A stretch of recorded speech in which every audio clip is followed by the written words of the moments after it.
कैलाश मानसरोवर यात्रा जाने से पहले हमें क्या तैयारी करनी चाहिए? कैलाश मानसरोवर की जो यात्रा है वो एक प्रकार से जो इतनी ऊंचाई पर है कि जहाँ पर प्राणवायु की कटौती होती है। आप दिन में आधा एक घंटा पौना घंटा चलने की तैयारी आप, और वो भी कभी यात्रा जाने से कम 6 महीने 3 महीने पहले जा रहे हैं हम यात्रा के लिए, तो वहाँ पे क्या लीडर होते हैं इस यात्रा में, साथ कोई गाइड होता है? 2 मार्गदर्शक होंगे हमारे साथ, नेपाल से होते हैं और एक तिब्बतियन होते हैं। धर्मशास्त्र के अधीन अगर आप परिक्रमा करने जाएं, यात्रा पे तीर्थ में जाएं तो पैदल ही करनी चाहिए। कैलाश की यात्रा को ऐसे नहीं समझना चाहिए कि हम कोई पिकनिक स्पॉट पे जा रहे हैं। मन में ये रखना है कि हम शिव के घर जा रहे हैं। कैलाश जो है वो महादेव जी का घर है। यात्रा अधूरी छोड़ के आना पड़े तो क्या व्यवस्था है? वापस आने के लिए आपका वीज़ा ब्रेक डाउन करना पड़ता है और उनके लिए एक स्पेशल गाड़ी लगेगी उनको छोड़ने, जो वापस काठमांडू तक जाएगी। मानसरोवर है वहाँ पे, क्या वहाँ स्नान कर सकते हैं? दम, अस्थमा इत्यादि ऐसी बीमारी है। जी। तो सांस के संबंध में किसी को कोई समस्या है तो ऐसे यात्रियों को इस यात्रा से बचना चाहिए।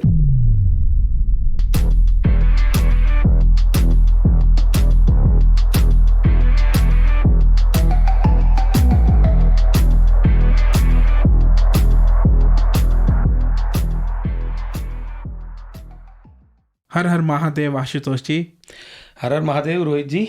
आपका अगेन यहाँ आने के लिए बहुत बहुत धन्यवाद। आपका भी बहुत बहुत आभार, आपने हमें पुनर्बुलाया। जी नहीं, हमारा सौभाग्य जी। तो हम बात कर रहे थे कैलाश मानसरोवर यात्रा की। आपका मैंने पोस्ट देखा कि आप जा रहे हैं 2025 में, एंड पहले भी आप जा चुके हैं काफ़ी बार। तो मेरे मन में काफ़ी विचार हैं, क्वेश्चंस हैं इसके बारे में। तो आई थिंक कई लोगों के ऐसे क्वेश्चंस हैं जो जो यात्रा करना चाहते हैं। तो पहला क्वेश्चन जो है मेरे दिमाग में कि क्या ये इतनी कठिन है, क्या ये सबके लिए है? ये कैलाश मानसरोवर की यात्रा को लेकर सबके मन में ये बात होती है कि यात्रा बड़ी कठिन है, और जो जाकर आए हुए होते हैं वो भी अपना विचार व्यक्त करते हैं। लेकिन इनका सरल और सीधा उत्तर यही है कि ये यात्रा हर कोई कर सकता है और ये यात्रा इतनी कठिन नहीं है। केवल बस आपकी एक कहते हैं ना कि इच्छा शक्ति जी बहुत महत्व की है। तो यात्रा कोई भी यात्री यात्रा कर सकता है। ठीक है। और कोई भी कर सकता है, पर कौन आ सकता है? किसी को यदि हृदय की बीमारी है, दम, अस्थमा इत्यादि ऐसी बीमारी है, जी। तो सांस के संबंध में किसी को कोई समस्या है तो ऐसे यात्रियों को इस यात्रा से बचना चाहिए। अन्यथा तो सभी जा सकते हैं। Okay, that's good to hear. तो ऐसे कोई डॉक्टर चेकअप होता है जैसे सरकारी यात्रा में होता है, ऐसे कोई होता है ऐसे? ये जो यात्रा का हम जैसे यात्रा पे गए हैं पहले कैलाश की, वो प्राइवेट रूट कहा जाता है जी। तो ये वाया नेपाल होकर जाते हैं, तो इस रूट में ज़्यादा मेडिकल चेकअप की और उनकी कोई आवश्यकता नहीं पड़ती। जैसे सरकारी जो रूट है, गवर्नमेंट रूट है, वहाँ से जाते हैं तो उसमें काफ़ी कुछ लगता है। आपका सर्टिफिकेट, फिजिकल ये फिटनेस सर्टिफिकेट आदि। तो इसमें ये कोई आवश्यकता नहीं है जी। आप जा सकते हैं जी। बस केवल कहा ना, आपकी इच्छा शक्ति होनी चाहिए जी। और अगर फिर बाबा की मर्जी रही तो ये संभव है। वो तो है। तो आप जैसे कह रहे थे कि कोई भी जा सकता है, तो आई थिंक कई लोगों के ऐसे क्वेश्चंस हैं कि वहाँ पे रहने की व्यवस्था क्या है? कैलाश में रहने के लिए ऐसा है ना कि रहने की व्यवस्था में आप देखेंगे तो नेपाल में काठमांडू में आपको वहाँ पर 5 स्टार सुविधाएं मिल जाती हैं जी। तो जहाँ पर अच्छी सुविधाएं हैं तो इसका ऐसे पकड़ेंगे कि कैलाश से जैसे निकट जाते जाएंगे वैसे स्टार कैटेगरी कम होती जाएगी। जी। तो जैसे एकदम नजदीक पहुंच गए तो फिर वहाँ कोई स्टार नहीं बचता, वो तो फिर बस परम स्टार है जी। वो तो बस इसका यही रहने की व्यवस्था ऐसी ही है। जैसे जैसे कैलाश से नजदीक जाओगे वैसे वैसे स्टार कैटेगरी कम होती जाएगी। तो बाकी तो फिर जितने निकट पहुंच गए तो फिर वहाँ तो बड़ी अंत में मड हाउस होंगे, मिट्टी के घर बने होंगे और बस फिर एक सामान्य जीवन होता है। तो बस इस प्रकार की यहाँ पर व्यवस्था है। तो ऐसे जैसे मैंने YouTube पे भी देख रहा था, वहाँ पे परिक्रमा करनी पड़ती है। हाँ जी। तो इसमें कहाँ पे वो जैसे वैष्णो देवी जाते हैं, पोनीज होते हैं, ऐसे होते हैं वहाँ पे, कितना खर्चा होता है उनका, ऐसे कुछ होता है? यहाँ पर देखेंगे कि आप परिक्रमा करने जाएं तो 32 किलोमीटर की ये परिक्रमा है। 38 किलोमीटर हो जाते हैं। हाँ, तो ये परिक्रमा है। तो इस परिक्रमा में आप घोड़े से जा सकते हैं जी। तो घोड़े से जाएंगे तो भारतीय यदि धनराशि में, करेंसी में देखें तो 25-30 हज़ार रुपये का खर्चा आता है जी। और वहाँ पर घोड़े मिल जाते हैं जी। तो इस प्रकार से आप परिक्रमा करने के लिए कर सकते हैं। तो परिक्रमा करना ज़रूरी है कि मैंने देखा कि ऑनलाइन दर्शन कर लेते हैं दूर से ही, क्या ज़रूरी है? परिक्रमा करना ऐसा है ना कि परिक्रमा हम वहाँ तक गए और परिक्रमा कर पा रहे हैं तो ये परमात्मा की कृपा है जी। और यदि परिक्रमा नहीं कर पा रहे, हमसे परिक्रमा नहीं हो पा रही है, तो तभी ऐसा कोई मन में मलाल रखने की कोई, या मन में कोई किसी प्रकार का कोई शंका कुशंका को नहीं रखना चाहिए। अब वहां तक पहुंचे हो वो भी बड़ी बात है। तो दर्शन कर लिए, कैलाश के मानसरोवर में स्नान कर लिया, आपने यथाशक्ति वहां पर परमात्मा का नाम स्मरण कर लिया, तो ये बड़ी कृपा है उनकी। तो परिक्रमा करना इतना जरूरी नहीं है जी। हो जाए तो अच्छी बात है जी। तो वहां पे अगर मान लो किसी यात्री को यात्रा अधूरी छोड़ के आना पड़े तो क्या व्यवस्था है? अगर ऐसी कोई घटना घट जाती है कि भैया स्वास्थ्य को लेकर समस्या बन जाती है और इमरजेंसी आ जाती है, तो वो व्यक्ति वापस वहाँ से आ सकता है। लेकिन उनके लिए वो क्या है कि वापस आने के लिए आपका वीज़ा ब्रेक डाउन करना पड़ता है और उनके लिए एक स्पेशल गाड़ी लगेगी उनको छोड़ने, जो वापस काठमांडू तक जाएगी। तो ये सारा खर्च जो है वो यात्री को भुगतना पड़ता है।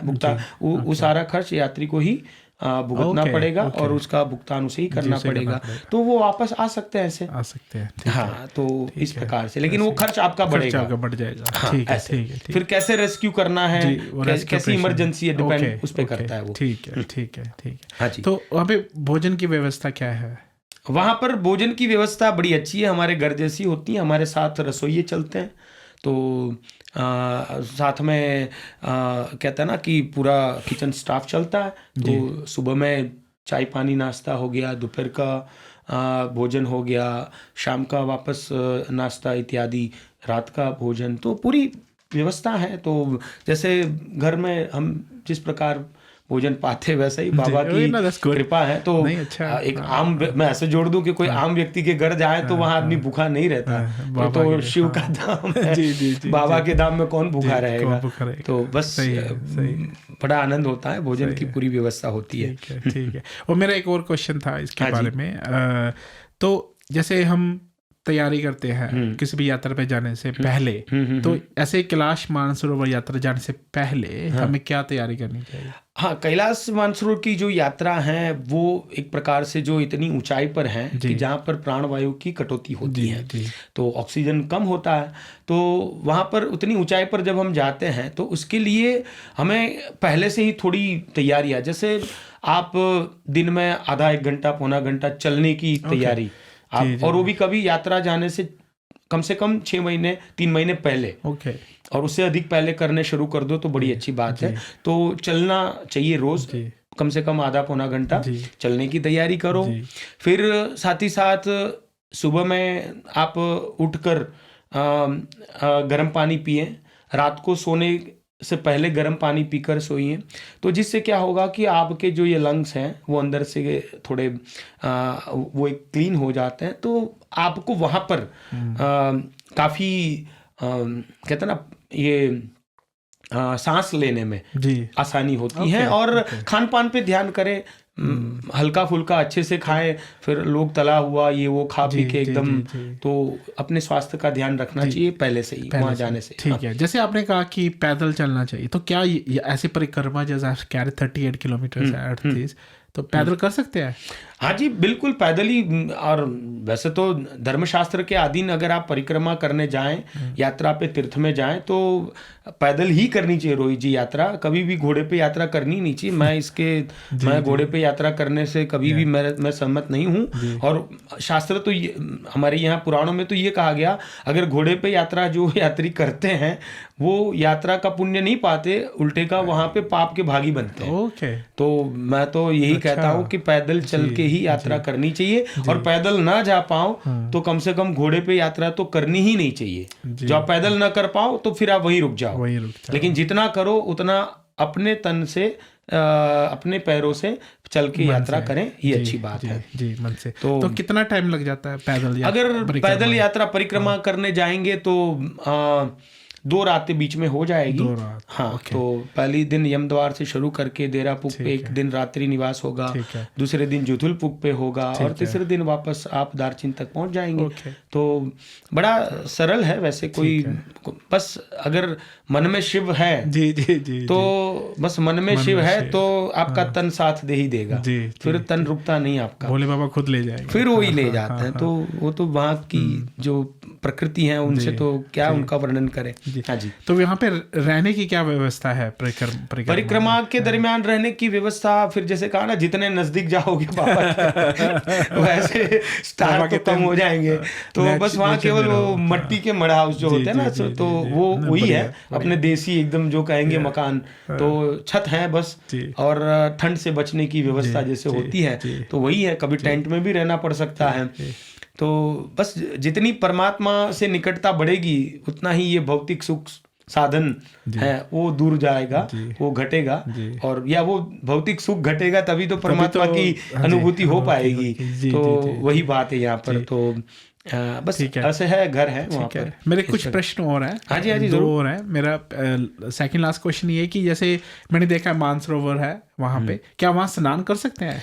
मानसरोवर में स्नान की अनुमति हम जब गए थे तब हम मानसरोवर में डुबकी लगाते थे। लेकिन अब वर्तमान की परिस्थिति वो है कि वहाँ पर स्नान के लिए, वहाँ की जो आप जानते ही हैं कि कैलाश यात्रा तिब्बत में आती है, तिब्बत के ऊपर चाइनीज गवर्नमेंट का पूरा उनके अंडर में है ये, तो फिर उनकी अभी वर्तमान में अनुमति नहीं है। तो आपको फिर बाल्दी में बकेट भर के वहां से ले आओ, फिर उसमें बाहर बैठ के स्नान कर लो। तो इस प्रकार है। तो और उसमें भी नियम भाई कल कुछ बदल जाए तो कुछ कह नहीं सकते। तो आज मैं ये भी कह दूं, अभी हमने जो सारी बात रखी उसमें भी, क्योंकि ये बड़ी कहता ना कि यात्रा परतंत्र यात्रा है जहाँ तो बाहर स्नान कर सकते हैं, अंदर नहीं अनुमति है। ठीक है। और मेरा लास्ट क्वेश्चन है कि जा रहे हैं हम यात्रा के लिए, तो वहाँ पे क्या लीडर होते हैं इस यात्रा में, साथ कोई गाइड होता है यात्रा में? हाँ जी, हमारे साथ 2 गाइड होते हैं, 2 मार्गदर्शक होंगे हमारे साथ, नेपाल से होते हैं और एक तिब्बतियन होते हैं। ये दोनों हमें वहाँ पे पूरी तरह सहयोग करते हैं क्योंकि वो वहाँ की भाषा जानते हैं और वहाँ की जो भौगोलिक स्थिति है उनसे वो परिचित हैं, वहाँ के प्रकृति वातावरण से वो परिचित हैं। तो ऐसे अनुभवी लोग हमारे साथ होते हैं जो हमारा पूरा मार्गदर्शन करते हैं, नेपाल से और तिब्बत से। ऐसे हमारे साथ 2 गाइड मार्गदर्शक होते हैं। बढ़िया, बहुत बढ़िया। No Har Har Mahadev. Ashutosh ji, thank you for ये छोटा सा करने के लिए मेरे साथ, क्योंकि काफ़ी लोगों के क्वेश्चंस होते हैं। अगर थोड़ा इसमें डीप जाएं तो लोगों के मन में काफी बायसेस है, काफी विचार है मानसरोवर के लिए, कैलाश मानसरोवर के लिए। आपका क्या विचार है, क्या सोच रहे हैं आजकल लोग? देखो, कैलाश की यात्रा को ऐसे नहीं समझना चाहिए कि हम कोई पिकनिक स्पॉट पे जा रहे हैं, क्योंकि अधिकतर हमारे यहाँ क्या होता है, देखो जैसी मानसिकता होती है ना, फिर वैसी कल्पनाएं होने लगती है, पूरी बातें सामने वही आती है। तो सबसे पहले तो कैलाश की यात्रा को लेकर हमें मन में ये रखना है कि हम शिव के घर जा रहे हैं। कैलाश जो है वो महादेव जी का घर है जहाँ पर शिव परिवार नित्य निवास करता है। हम उस पवित्र स्थान पर जा रहे हैं। तो ये यात्रा ना हमारी कोई कहता ना कि आर्थिक हम बड़े यानी फाइनेंशियली बड़े हम स्ट्रांग हैं, आर्थिक हम बलवान हैं, इसके लिए हम कर पाएंगे, ना ही ये यात्रा हमारा ये शारीरिक बल काम आता है, यानी फिजिकली हम बहुत फिट है इसलिए हम कैलाश जा रहे हैं या जा पाएंगे, नहीं। ये दोनों के ऊपर शिव की कृपा होती है। शिव की जब कृपा है, शिव की जब इच्छा होगी तो ही हम शिव के घर, शिव के द्वार कैलाश जा सकते हैं। तो ये महादेव जी का घर है और शिव कृपा से, शिव की इच्छा से हमारे मन में ये विचार आया कि हमें कैलाश जाना है, अन्यथा ये विचार भी नहीं आएगा। जी। और अब जब हम वहां जा रहे हैं तो वहां की जो व्यवस्था है उसे हमें स्वीकारना चाहिए, उसे हमें इस प्रकार लेना चाहिए कि बस बाबा ने हमें अपने घर बुलाया और जो कुछ मिल रहा बस वो शिव की इच्छा से मिल रहा है। यहाँ पे कोई आयोजक, कोई ऑर्गेनाइजर होगा, जी। वो कोई निमित्त बन सकता है जी, लेकिन उनके हाथ में भी कुछ नहीं है जी, शिव की इच्छा। हाँ जी। तो आपको काफी लोग क्वेश्चन करते होंगे कि क्या ये अवेलेबल है, क्या वो अवेलेबल है, क्या मैं सुविधा में रहना चाहता हूँ, क्या ऐसा होता है आपके साथ? कभी फोन आते हैं? बिल्कुल नहीं, ये हमारी एक कहता ना आम मानसिकता बनी हुई है। जी। क्योंकि हम है ना गिव एंड टेक वाले हैं हमने तो कुछ दिया है ना तो हमें कुछ लेंगे। हाँ जी। तो ये मानसिकता से हम कोई यात्रा नहीं कर सकते जी। ओके। यात्रा पे जब जाएं तो खुले मन से महादेव जी की जो इच्छा है वो हमें स्वीकारनी है, और हम वहां जा रहे हैं तो वहां जो कुछ भी मिलेगा उसे स्वीकारना चाहिए। तो कई बार लोगों को क्या होता है कि अपेक्षाएं ज्यादा होती है, जैसे आपने कहा कि भाई मुझे ऐसा चाहिए, मुझे वैसा चाहिए, लेकिन कहा ना कि जितने कैलाश के शिव के निकट जाओगे वहां पर शून्यता, हमें अपने मन से अपनी जो सुख सुविधाएं में हम जो जी रहे हैं उनसे में दूर होना होगा। वहां पर हम शिव से मिलने जा रहे हैं, बस यही भाव लेकर अगर हम चले तो फिर हमें जो मिल रहा है ना वो सुविधा है, दुविधा है, उस पे पर हमारा ध्यान नहीं जाएगा। हाँ। हम किससे मिलने गए वहां पर? शिव से। शिव के घर, शिव से मिलने जा रहे हैं। बड़ी महत्व की बात यह कि हमें शिव की अनुभूति हुई या नहीं वहां जाकर, या हम कैलाश में रहकर भी, कैलाश में जाकर भी हम यही भौतिक सुखों की अपेक्षाओं में, इच्छाओं में ही अपना मन रमा रहा, लगा रहा, और वहां पर भी वही बात रही। तो इसका कोई मतलब नहीं बनता, जाना ही नहीं चाहिए। जी जरूर। आपको अगर चाहिए फैसिलिटी, घर छोड़ के क्यों जा रहे हो? यात्रा का अर्थ क्या होता है पता है रोहित जी? यात्रा का शाब्दिक अर्थ ये है यातना। अच्छा, ओके। क्योंकि ये शारीरिक तपस्या है। जी। मैंने ऐसा कभी सोचा नहीं, तो ये तपस्या है। ये तपस्या है। वहां पर हम जो हमें जो कहते ना कि जो सुख सुविधा या दुख दुविधा जो प्राप्त कर रहे हैं जी, ये हमारा शरीर परमात्मा के मार्ग पर, पथ पर चल रहा है, उनके निकट रहने का प्रयास कर रहा है, ये सब कुछ झेलते हुए। तो ये हमारी एक शारीरिक तपस्या है। यात्रा का अर्थ होता है यातना। ये मैंने इस कॉन्टेक्स्ट में नहीं सोचा कभी। नहीं, धन्यवाद बताने के लिए। और एपिसोड के अंत में मेरा क्वेश्चन है कि आप जा रहे हैं दिस ईयर एंड कौन सी तारीख, कौन सी डेट्स हैं? हम इस वर्ष जा रहे हैं, यानी अंग्रेजी महीनों में 2025 में 31 अगस्त। और वैसे पवित्र भाद्र मास में गणेश चतुर्थी के पश्चात राधाष्टमी करीब आ रही है, उस तिथि को हम जाएंगे और पवित्र पितृपक्ष में कैलाश मानसरोवर की पवित्र भूमि में शिव कृपा से, शिव कथा के साथ उस दिव्य यात्रा का अनुभव, वहाँ की प्रकृति की अनुभूति करने का सुअवसर प्राप्त हो रहा है। तो और महादेव जी की कृपा से अभी से तैयारियां हो रही हैं और काफ़ी लोग जुड़ रहे हैं जी। और जिनको भी आना हो, हम एक बात, ऐसे शिव भक्त चाहिए उस यात्रा के लिए कि जिनमें कहता ना कि शिव में जिनकी अपार श्रद्धा है, बस, और शिव में श्रद्धा है तो ये यात्रा आपको बहुत कुछ दे सकती है। क्योंकि हमारे दादाजी तो ऐसे कहते थे कि जिन्होंने कैलाश की यात्रा कर ली है ना, फिर उनकी कुंडली देखने की या उनकी पत्रिका देखने की आवश्यकता नहीं रहती। ओके। क्योंकि इससे ऊपर, यानी आपके भाग्य की कहता ना कि आपका इससे बड़ा भाग्य क्या हो सकता है कि आप जीते जी कैलाश मानसरोवर की यात्रा कर रहे हैं जी या करके आ गए। तो इससे बड़ी कोई सौभाग्यता इस मनुष्य के तन की नहीं हो सकती। तो नहीं, मेरे मन में आ रहा है, देखें भोलेनाथ नहीं, आप चलिए इस बुलाते बार। हैं कि नहीं। नहीं पक्का। सो अच्छा, क्या तो मैं डिस्क्रिप्शन में डाल दूंगा आपके डिटेल सारी। सो जरूर। कि कैसे लोग, अगर कोई जाना चाहता है तो प्लीज़ कॉन्टैक्ट आशुतोष जी। तो अमेजिंग, इट बी अमेजिंग यात्रा। So thank you very much, धन्यवाद आपका यहाँ आने के लिए दोबारा से, एंड कैलाश मानसरोवर के बारे में बात करने के लिए। बहुत बहुत धन्यवाद रोहित जी। और बस हम आपसे यही अंत में इतना ही कहेंगे कि कैलाश मानसरोवर की यात्रा ये हमारे लिए एक मनुष्य के तन के लिए बड़े सौभाग्य की बात होती है। कैलाश मानसरोवर की यात्रा, कैलाश जी शिव का घर है और शिव इच्छा से ही हम वहाँ तक जा सकते हैं। ये हम हृदयस्थ रखें इस विचार को, इस बात को, और फिर कैलाश की यात्रा का विचार करें। निसंदेह हमारा कल्याण इसी में होता है। हर हर महादेव। हर हर महादेव। हर हर महादेव। ओके दोस्तों, फिर मिलेंगे जल्दी ही एक नए एपिसोड में नए गेस्ट के साथ। So till then take care, stay safe and bye for now.